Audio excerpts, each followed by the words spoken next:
Hey, Eagle fans, it's EaglefanKarl. This is going to be my reaction video to the tough loss we had yesterday against the Pittsburgh Steelers. And I kind of figured they were going to lose. I predicted that they were going to lose, but it was still a frustrating game nonetheless because that game was there to be won. And they just let it get away. And can you tell me who Chase Claypool is? Because I had never heard of this guy before this game. And apparently Jim Schwartz had never heard of him either because he didn't decided he could completely ignore him for the whole game. But I'm getting a little ahead of myself on the duds for the week. But right now, the first reactions was it was just a frustrating game that ultimately did not expect them to win, but still thought they could have even still. All that said, I do have a few studs and duds that to go through. For some studs, really, I thought about putting Carson Wentz on this, but ultimately have decided not to. I thought he played a decent game. The one interception he did have, I really don't think was his fault. I'll get to that in a moment.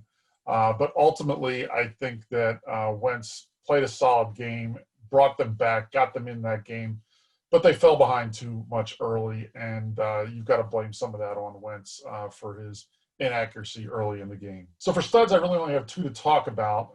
The first one, number two stud, is going to be Miles Sanders, who had a great game. He has that long touchdown run. He has the other touchdown run later.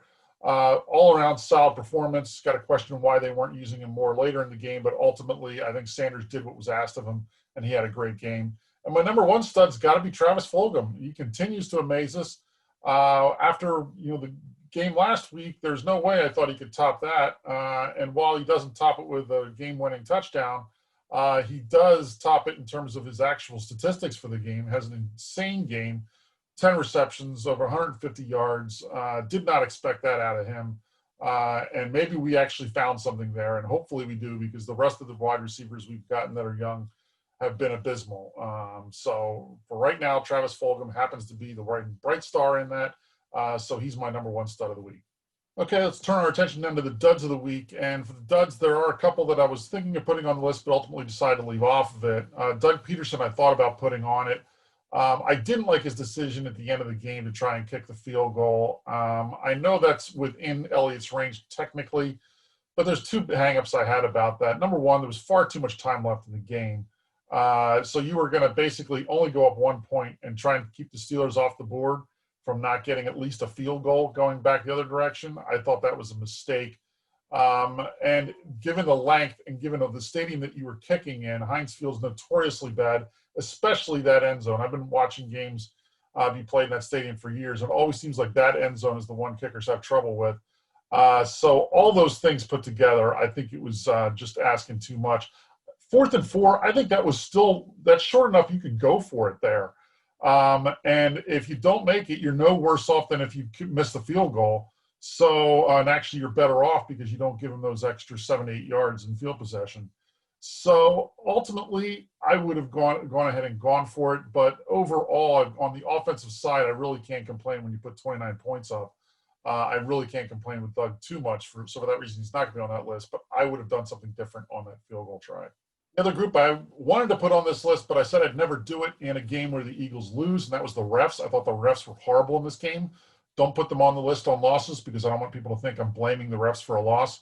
But this was a brutally officiated game. There were some calls that even went for the Eagles that I thought were bad, but especially the early one, the pass interference call that they call him Darius Slay, was absolutely abysmal in terms of the call on that. So I just could not see what was going on there.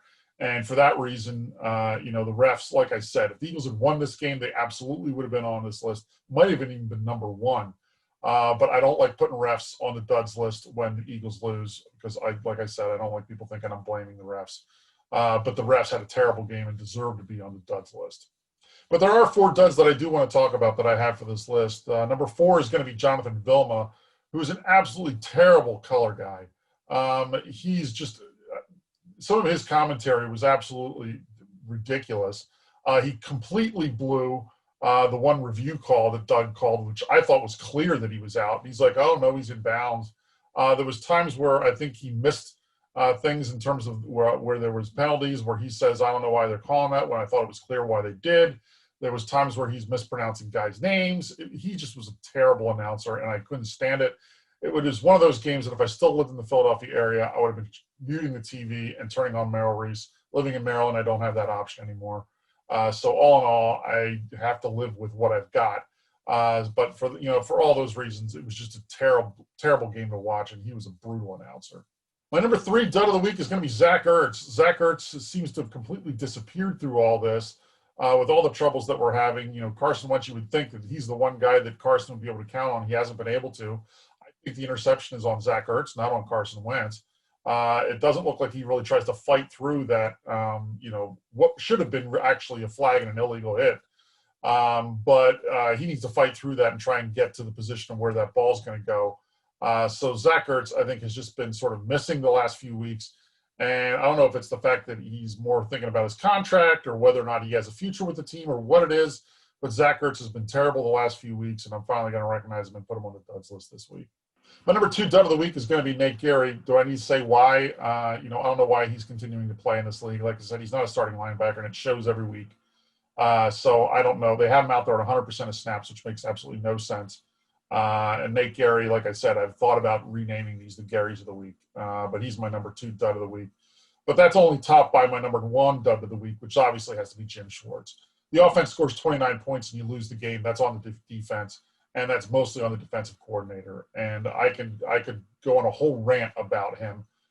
First of all, having Nate Gerry on Chase Claypool at the end of the game makes absolutely no sense. So I don't know why you've got that kind of a defense called. If you see they've got those kind of receivers out there and you want to go into that quarters protection, you need to have a more secondary out there. You need to pull your linebacker off the field if that's the case.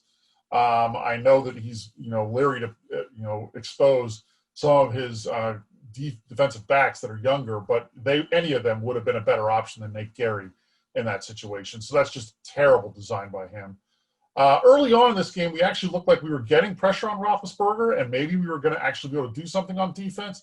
They make a slight adjustment and do exactly what I said they were going to do in my prediction video, which is go to those short, quick passes, and he never adjusts to that. The quick, easy adjustment on that is get your defensive backs up and play press coverage.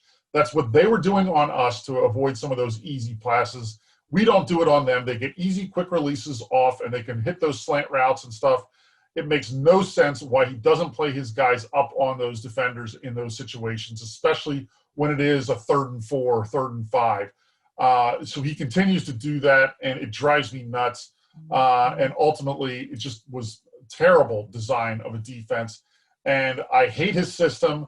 I want him gone. I'm so sick of him. It seems like every year I have one of these videos where I just go off on Jim Schwartz.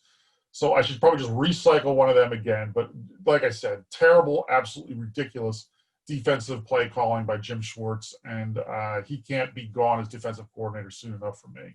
Those are my thoughts for right now. Those are the standings. We're only a half game out of first place. And with Dak's injury, we are going to be in the race all year long because this is going to be a bunch of mediocre teams trying to win this division. And it's got to be one of us, so it might as well be the Eagles. I'll be pulling for them week after week and hope we can figure out a way to win this division and get a playoff game. So at any rate, those are my thoughts. Let me know if you think I missed anybody on the studs or duds list. Obviously, I'll check in next week before the game against the Ravens, which I think we all know how that's going to turn out. But I don't want to give away too much yet. I'll check in and talk to you next weekend. Until then, fly Eagles fly.